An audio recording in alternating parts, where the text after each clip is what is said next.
அமைச்சர் துரைக்கண்ணன் இணைப்பில் இருக்கிறார். வணக்கம் சார். வணக்கம்மா. தேவையற்ற வதந்திகளுக்கு முற்றுப்புள்ளி வைக்கவும் அதிமுகவின் எதிர்காலத்தினை கருத்தில் கொண்டு தலைமை பொறுப்பை ஏற்க வேண்டும் என நிர்வாகிகள் சசிகலாவிடம் கேட்டுக் கொண்டுள்ளனர். இதை நீங்க எப்படி பாக்குறீங்க?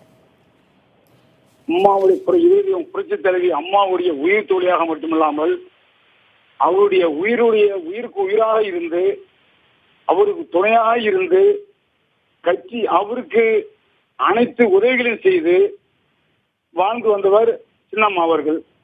அதோடு மட்டுமில்லாமல் புரட்சி தலைவி அம்மாவோடு சேர்ந்து கழக தொண்டர்களையும் கழகத்திற்கும் உறுதுணையாக தூணாக இருந்து தன் வாழ்வையை அர்ப்பணித்தவர் சின்னம்மா அவர்கள்.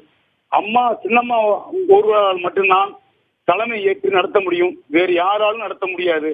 அம்மா ஒருவர் மட்டும்தான் அனைவரையும் அரவணைத்து பொறுப்போடு இருந்து அம்மா எண்ணிய எண்ணங்களை செயல்படுத்தி கழகத்தையும் இந்த ஆட்சியும் காப்பாற்ற முடியும் என்பதை நான் கட்சியுடைய தொண்டர்கள் சார்பாகவும் என்னுடைய முழு மனதனுடன் நான் தெரிவித்துக் கொள்ள ஆசைப்படுகிறேன்.